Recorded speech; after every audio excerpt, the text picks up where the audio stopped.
One. You're live? Hi guys.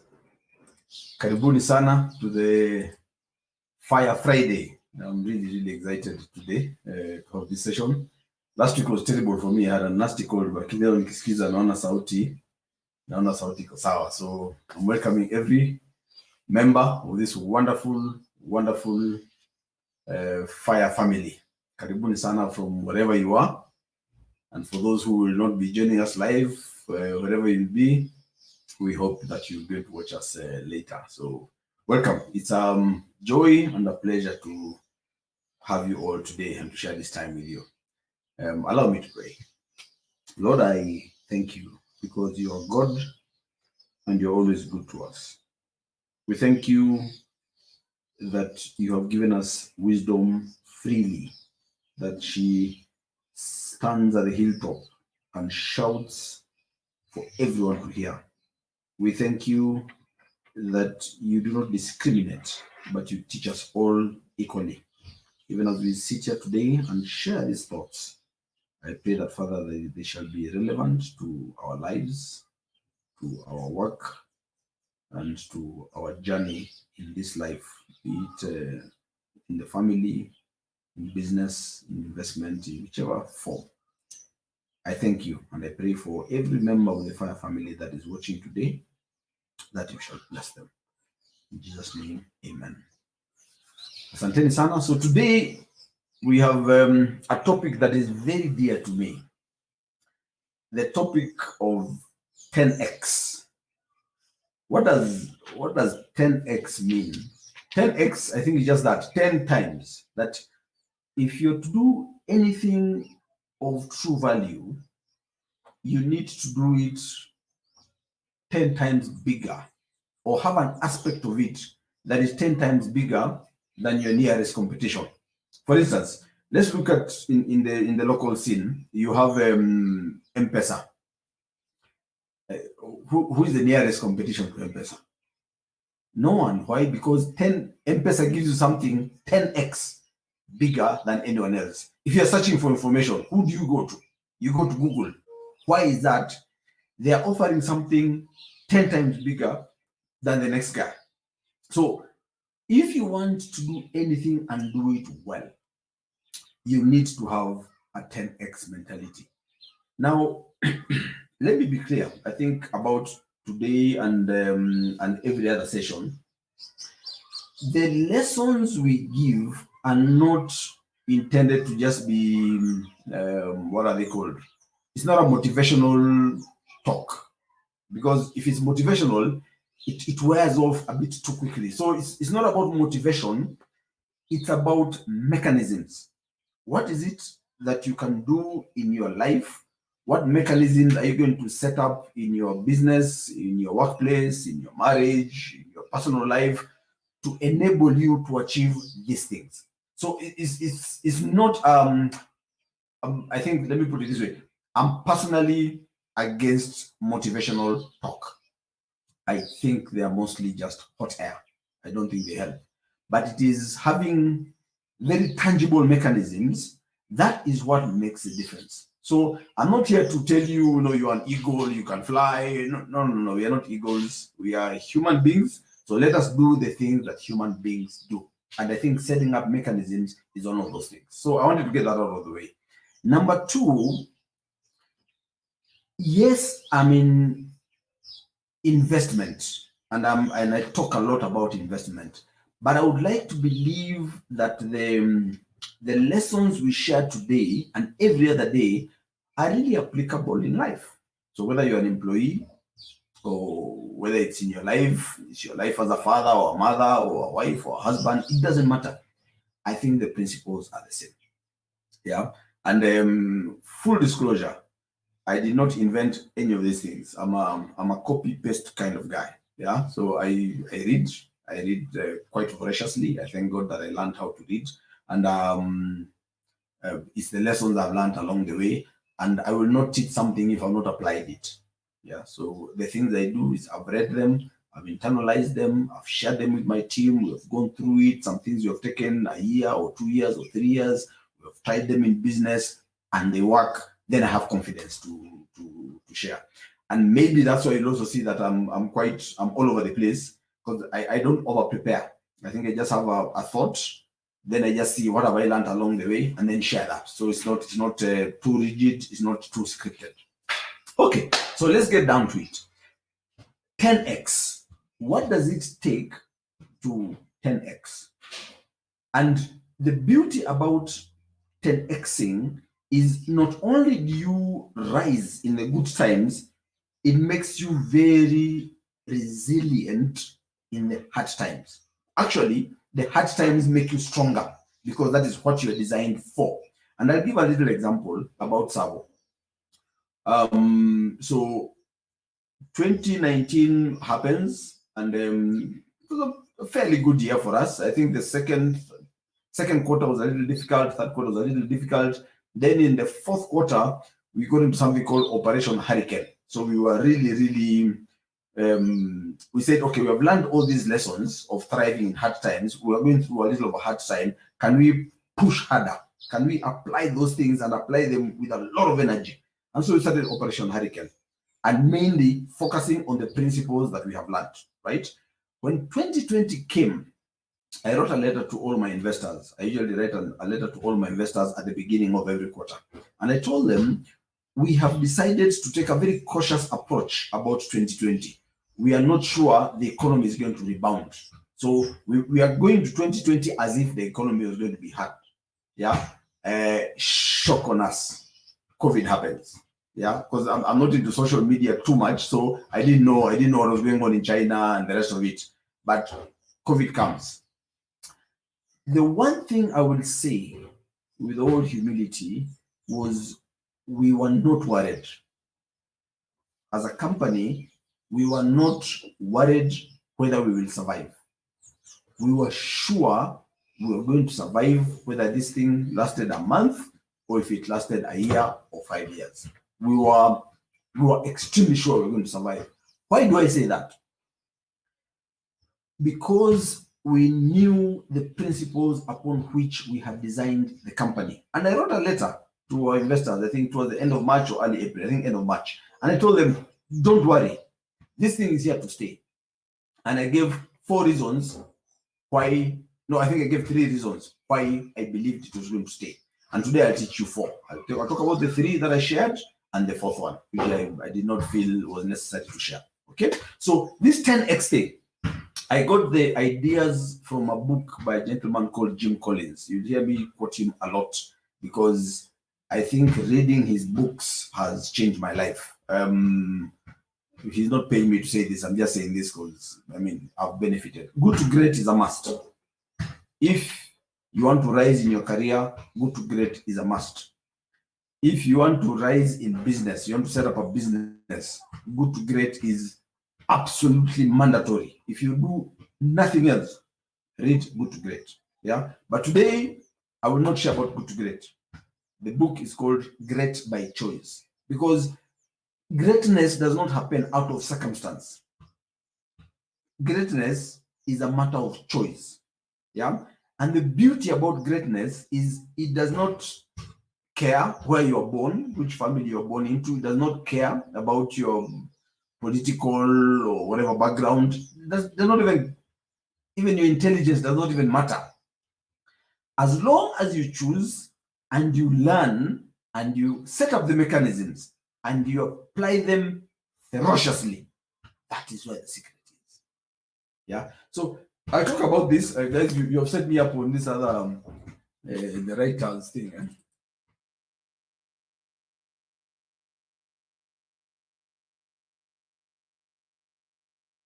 Is it set up? Yes. Yeah. This is my iPad, my whatever. So this is how I think. I think on this book. So I will just share on this book. So it can be seen? Yes. Wonderful. So I'll draw a simple diagram. I think in diagrams it makes things very, very easy for me. I don't know if anyone takes notes, you can just draw the simple diagram. If not, then that's fine. I'm not sure if it was set up this way or it was the other way around. It doesn't matter. The same thing. Yeah. So I talk about 4 things. 1, 2, 3, 4. Yeah. So these are the 4 things we're going to talk about. Now, number 1 is fanatic discipline.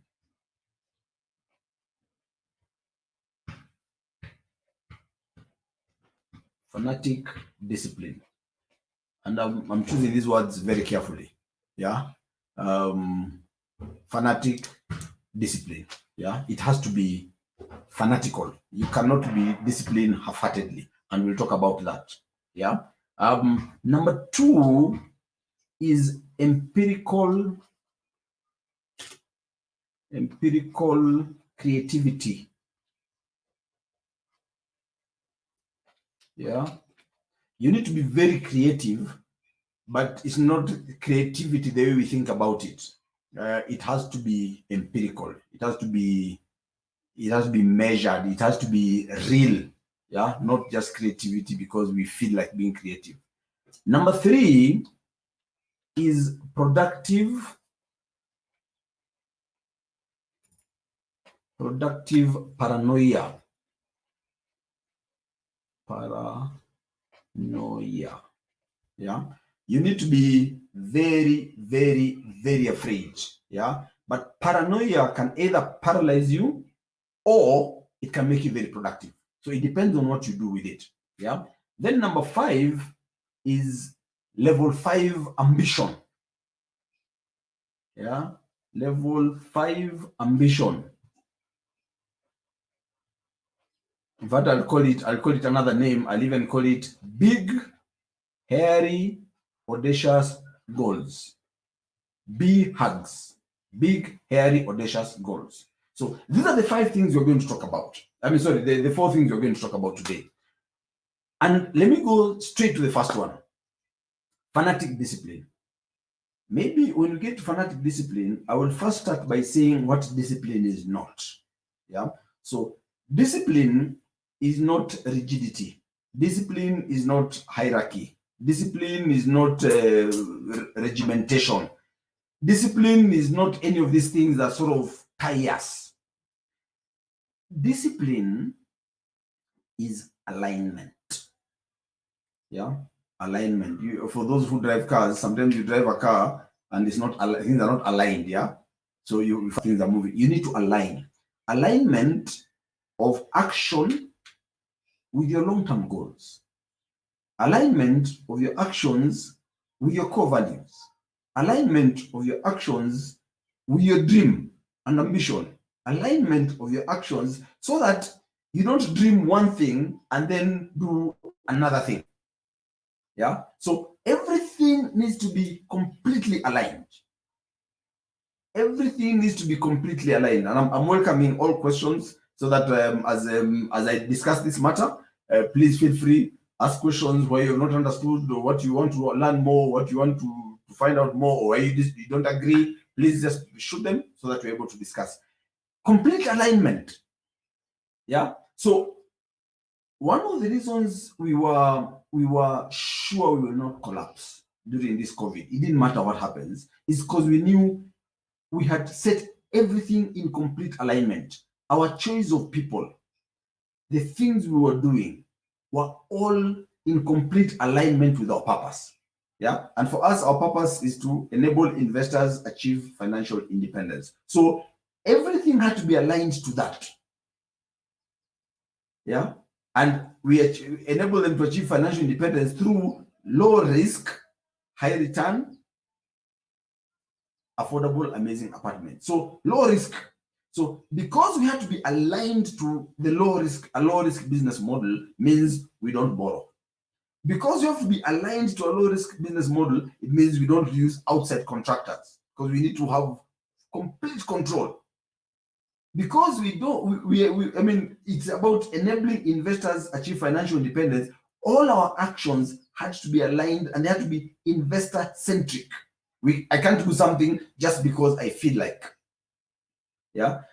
Now, you might, if you come to our office, it's very deceiving. And I always tell the new guys who join the team, very, very deceiving. We look very easy on the outside, very easy. Lots of hugs, lots of high fives. So you can imagine this corona is a big deal for us because now you have to sort of always keep distance. But we are a very tight-knit family.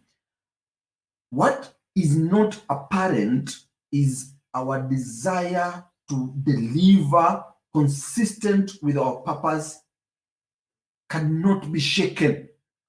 And also when you say it has to be ferocious, the way we deliver has to be ferocious. The way we work, the way we push for results has to be ferocious, but you can't see it because the exterior is very easy. Yeah, There are no walls in the office. Everyone is accessible. Everyone is friends with everyone else. But when we deliver, we deliver. A good example that's always used for fanatic discipline is Muhammad Ali. Yeah. Maybe easily the greatest boxer of all time. I'm a big fan of that guy. Now, for those of you who have watched the guy when he was young, before he became old and sick, when he was young, at the prime of his life, the guy would talk like he would talk trash to everyone. Yeah. He literally had the confidence of a 7-year-old boy. Brash, arrogant. He was that way. Very easy. Talking. And then he come and tell you, you know what? I'm going to be the youngest world champion in history. And he does it. Yeah. He talks trash and tells a guy, I'm going to knock you out on round number 7. And he does it. Why? Why was that possible? Because this guy knew, I will not practice until I get it right. I will practice until I cannot get it wrong. Yeah. He would say, fly like a butterfly, sting like a bee. So he knew he does not get hit. You throw your punches, you can't hit him. Why? He has practiced and he has aligned his diet, his way of life, his exercise, his fitness, everything is aligned to that singular goal of getting into that ring and knocking the opponent out. That is what fanatic discipline means. Yeah, fanatic discipline is why some people win the gold in the Olympics and others come second. Fanatic discipline. So that's number one. And for us, that's our core value number one. Yeah. For those who have heard me talk, you said I have 3 things that I hold very, very close to me: fear, failure, and rebuke. So rebuke is something I learned from Solomon in the book of Proverbs. And discipline requires that when I go wrong, I must welcome everybody else to come and say, you're going wrong, mend your ways. So you must, if you have a team, you must open everybody to speak, because discipline is not about regimentation, it's not hierarchy, it's not the boss has spoken. No, it is everybody being aligned, meaning mistakes must be called out quick. If it's a family setting, you want them to be disciplined, allow your people to talk. If you're the boss and you have employees, allow them to talk. Yeah, so that's what discipline is. Number 2, empirical creativity. I want to paint a little story. Assume you are the captain of a battleship. Yeah, not the modern ones. Remember the old ones, the ones you see in old movies. Of that guy is called the guy of Pirates of the Caribbean. Yeah, those kinds of ships. The old type. So you're in the middle of the ocean. You are at war, and here comes another ship, and it's coming towards you. Now you have limited resources. And the limited resources, we'll call them gunpowder. Yeah. Yeah. I'm told the internet seems to have hung. Is it okay now? It's okay. It's okay. Thanks, Karani. I appreciate. So you're in the ocean. Another ship is coming. You have limited resources. These limited resources is gunpowder. Now, when the ship is coming, you have 2 options. You can either take a little gunpowder, load it in a gun, and fire at the ship. Yeah. The beauty with that is you will use such little gunpowder that the ship, I mean, you cannot finish it because you're not using much resources. You're using very little resources. The bad thing is a gun cannot sink the other ship. Yeah. Or you can take a lot of gunpowder and load your cannonballs. You know the cannons, the cannons like the ones for Arsenal, but these ones actually work, unlike the ones for Arsenal which doesn't work. So you can take a lot of gunpowder and load your cannons with cannonballs. Now, if you miss, you're going to waste your gunpowder. If you hit, you're going to sink the other ship. So always the question is, which one do I take? Do I take the big risk and hit it big, or do I take the small actions and never win? The answer is not either or. The answer is both and. This is what you do. First, you fire bullets. Yeah, fire bullets. It's okay to miss. It's okay to fail. Firing bullets is doing things that are low risk, doing things that are low cost, doing things that are low distraction. They're not getting you out of the way. You're trying. And the idea is not to get it right. The idea is to experiment. The idea is to find out what works and, equally important, what doesn't work. So you will shoot, you will miss, you will shoot, you will miss, and then you will shoot and you're going to hit. When you hit, try again. Understand why you hit. Yeah? Understand why you cannot miss.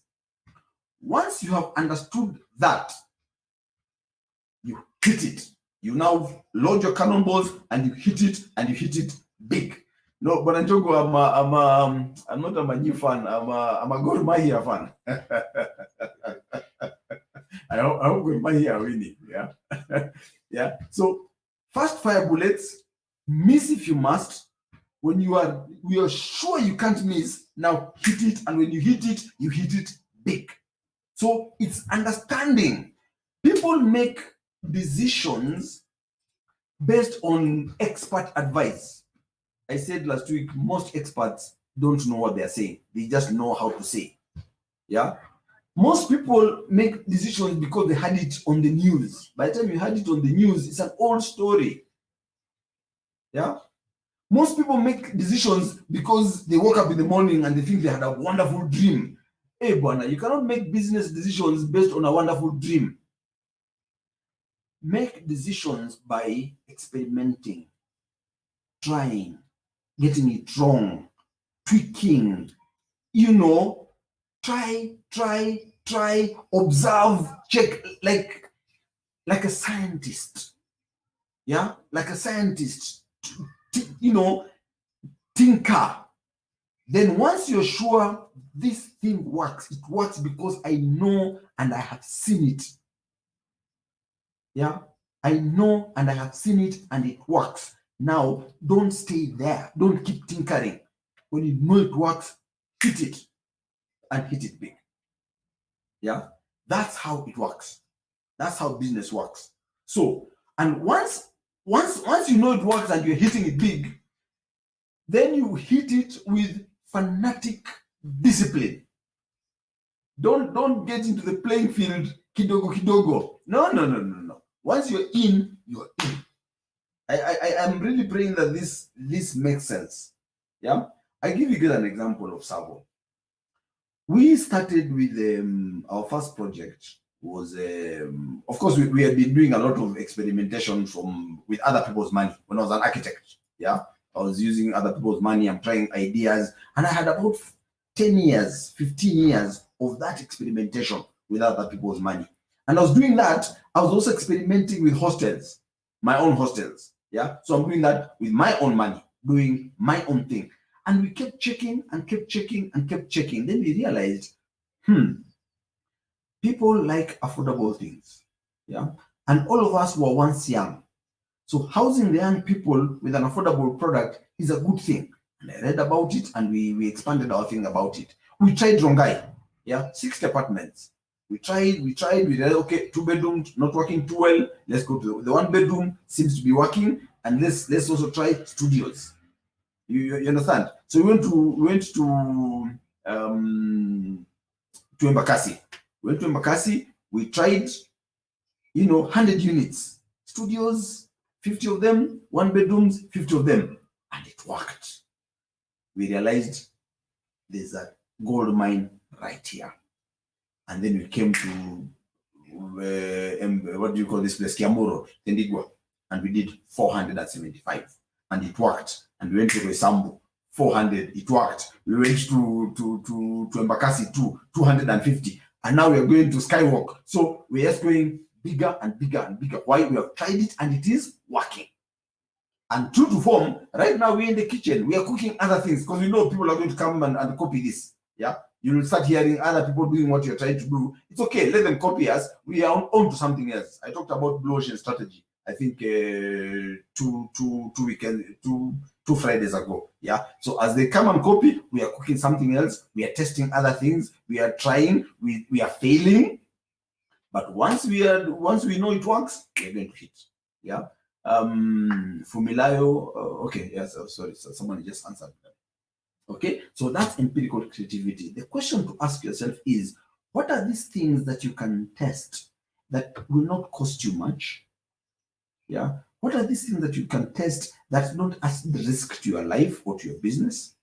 What are these things that you can test that don't take you out of the road that you're already traveling? You want to try it on the side. You want to test it. You want to give it an hour or 2 hours a day. But once it works, don't stay there. Just go and hit it hard. Okay? Wonderful. So we go to number 3. Issue number 3, productive paranoia. Productive paranoia. The king of productive paranoia is Bill Gates. Yeah. Bill Gates was able to topple giants at a very young age. He got into a business deal with IBM and made a lot of money while IBM were too comfortable. Yeah. He went to Steve Jobs' place, and I think this whole Windows interface thingy, he checked what Apple were trying to do. He came and he did it. So because he was able to topple giants when he was young, he has always understood that somewhere is a 16-year-old in a garage trying to create something really, really big. Therefore, I have to be extra careful. I have to be extra cautious. I have to have buffer upon buffer upon buffer. Yeah? A little story. Assume you're climbing the mountain. You're going up Mount Kenya, Kilimanjaro, Everest, whatever it is, right? And you're told you need an oxygen canister, you need a blanket, you need, a few things that you require. Now, if you're told or if you understand that you need 1 oxygen canister, carry 3, just in case. I think going Mount Everest, more people have died going down than they have going up. If you think you need 50 shillings in the bank to keep you safe, have 200. If you think you need 2 good relationships, 2 good business relationships, have 10. Yeah. If you think you need whatever it is you think you need, go over and above. What people do, they cut it too thin, they cut it too close to the bone. If this is a cliff and there's a ledge here, you're very safe, and it is a cliff and where danger is, people like to walk too close to the edge. I would tell you, walk very far. Always be afraid that something will go wrong, something big will go wrong, something that you have never heard of will go wrong. Because if you live long enough, something will. Yeah. We were in this business thinking, okay, everything that we know about business that can go wrong will go wrong. And other things that we don't know will also go wrong. So when COVID came, we were like, oh, yeah, this is one of those. Yeah. However, we had good relationships with our investors, so we knew we were safe. We had good relationships with our suppliers. We knew we were safe. Yeah. We had good relationships with our laborers. We knew we were safe. We had wonderful relationships with all the partners we worked with, so we knew we were safe. And in the bank, we had enough money to take us on a couple of months, so we knew we were safe. And we did not have loans, so we did not have things that weighed us down. We had buffers of relationships, buffers of talent, buffers of cash, buffers of time. We closed site for, I think, 3 months. 2 months close site completely. Then the month of June, we tried slowly. We knew even if we would close site for 3 months, we would still be able to deliver all our projects on time. Why? We had a time buffer. So if in the contract we tell the client we'll finish by end of December, Internally, we're telling guys, we need to finish by August or by July, so that even if you delay, we know we can still make it in time. So again, don't cut it too close to the bone. Always give yourself big layers. You know, when the animals, the animals that live in temperate areas, during summer, they starve themselves, they become fat. During winter, they can hibernate for months and they don't die. Why? They had a buffer. So that's a trick. So all these things, they don't sound like, I think when the first time I saw 10x in my life, I thought it was do big, work harder, you know, do all these things. But the way to 10x is the way to ring fence yourself. So one, you have decided that everything I do is going to be completely aligned with my purpose, completely aligned with my core values, completely aligned with my long-term goals. Every single action without fail. I once watched a documentary called This Is It. Yeah, by the way, when I talk about football, I'm not a big sports fan, but I like to study greatness. So many times I'll watch things that happened very many years ago. Yeah, just to be able to learn. So I watched This Is It, the Michael Jackson thingy, yeah. And it was not a concert, it was rehearsals for a concert. And we realized the number of times he rehearsed a song. We checked by the kind of clothes he was wearing, yeah. You can see 10, 12 times. This is a song he wrote himself. It's a song he had performed very many times. And the guy will do it again and again and again and again and again. Yeah? Discipline. Fanatic discipline. When it comes to empirical creativity, don't listen to experts. Don't listen to experts. They don't know. Trust me. When I read books, I read books by two kinds of people. Yeah. One, so I don't read motivational books. I will tell you guys, get rid of those things from your bookshelves. They don't work. Don't watch those guys. The only people that the self-help movement has helped is the writers of those self-help books and the guys who give speeches in those self-help seminars. They don't work. What you need is mechanisms. Yeah. So I read books. When I read business books, I read by two kinds of people. One, the management guys like Jim Collins. So most of them are academics. Yeah. Number two, the practitioners, guys who actually run companies. Now, the management gurus are neat. Their books sound very nice. Do this and this will happen. Do this will happen. This, but the practitioners of business, they show you the messy side. One of my favorites is called The Hard Things About Hard Things. Yeah, running a business is hard. And sometimes you just need to understand that you just need to get in there, get in the mud and toil. So when you're doing your creativity, when you need to come up with a good idea, don't listen to experts. Yeah? Experiment. Find out. Talk to your customers. Talk to your team. Try, fail, allow people to fail. You know, try it again and again and again. And with time, you get clarity of understanding. But once you have clarity of understanding, execute with fanatic discipline.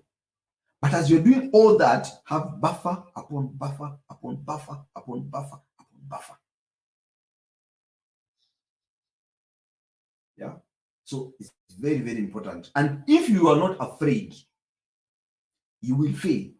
You need to have fear because fear keeps you alive. Discipline makes you go. Empirical creativity makes you make decisions the right way. Fear keeps you alive. If you're too arrogant and you don't have buffers, COVID will come, a recession will come, a coup will happen. I mean, something is bound to go wrong in our lifetimes. And if you're found wanting, you're going to be crushed. Finally, of the fourth thing, level 5 ambition. Big, hairy, audacious goals.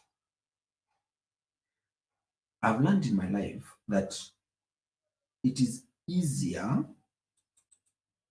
to achieve something really big than to achieve something small. Yeah. Because if I do something that is within my realm of understanding, then I don't have to push my mind. I don't have to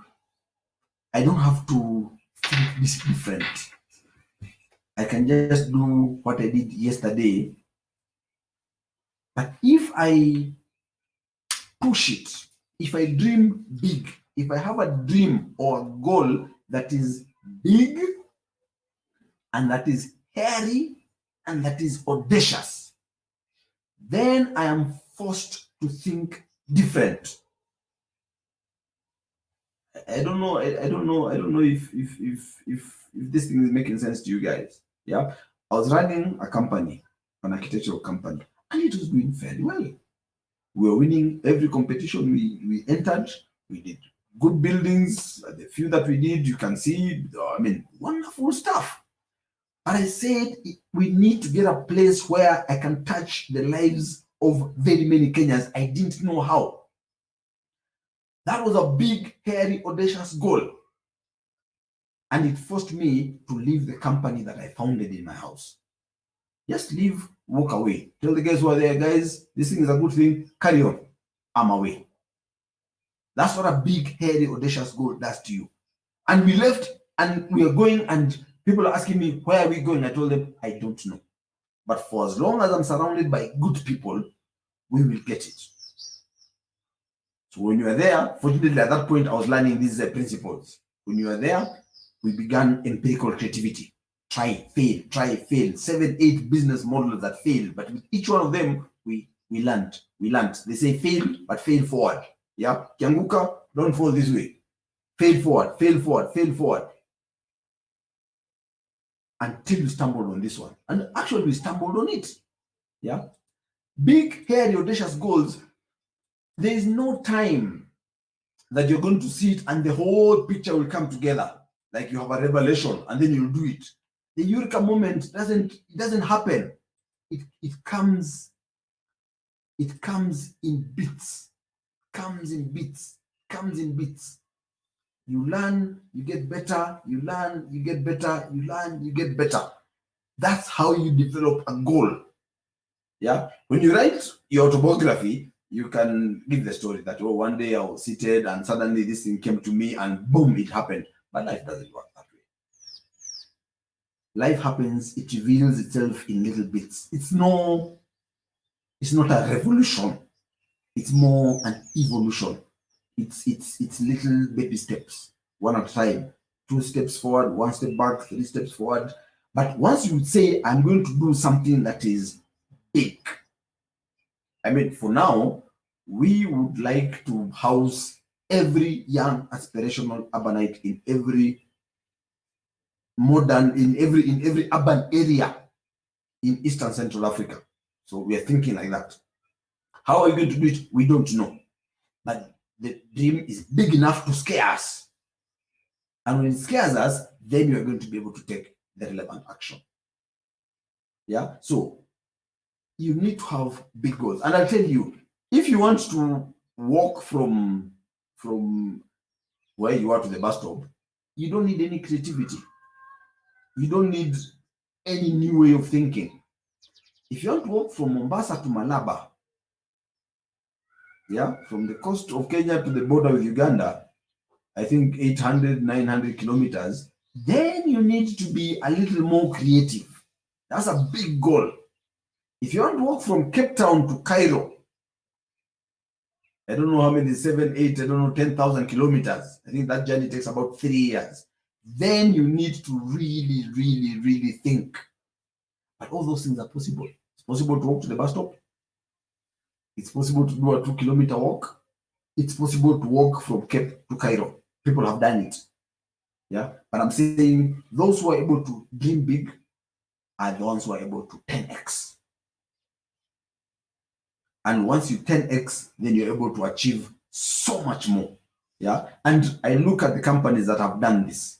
I look at Safaricom with their M-Pesa. I look at Google. You look at what Jeff Bezos is doing with Amazon right now. You can see it and say, oh, but these guys have fanatic discipline. And these people, it's not stuff for a chosen few. It is stuff that any one of us can do. And I'll challenge everyone, please get Great by Choice, the book Great by Choice, or just go to the internet. Sometimes you just need an article. Just go this and just Google 10x leadership. 10x leadership. And this thing will come and you'll be able to read. But more importantly, apply it. Yeah. I'm seeing no questions. I don't want to take it too far. Are there questions I've not answered? No questions. Not today. I don't know if there are any questions. Please shoot, because I think I've done the part that I wanted to cover. If there's anyone who wanted to ask anything, I would like to answer that. If not, then I'm happy to close. You can do a summary. Yes. Okay. Yeah. So the thing was a fanatic discipline. Align. You cannot want to be an athlete and eat fast food. Yeah. You cannot pray for good health and your diet is bad. You cannot pray for success and then you're lazy. I mean, that's some things, they just have to be aligned. Yeah. Don't wait for miracles. I think miracles, it's easier for the miracle to happen when you are there. Even the blind guy and the deaf, there had to be someone on the streets and calling, Son of David, come and heal me. Yeah. You have to be at a place. Yeah. So do what you need to do. Don't be creative, and don't take risks, and don't listen blindly. Experiment, try, fail, model, do little simulations, try, talk to your customers, find out. Yeah. And be afraid, be very, very afraid, and have buffers. If you don't have buffers, something big will happen in your life and it's going to wipe you out. So have buffers. Finally, have big, hairy, audacious goals. Don't dream small. Don't want to expand your business by 10, 15% a year. It's too small. Somebody else will come and they're going to just run over you. Want to expand it and expand it big so that it can guide your thinking. Because what you need to do, we need to rewire the way we think. That is how to 10x. You don't need motivation. You don't need to be fired up. You don't need no. You just need to understand the principles, set up the mechanisms in your life, and just get the job done. All right, guys. So I think that's me for today. God bless. Have a wonderful weekend ahead, and I really hope you're going to practice some of these things. God bless.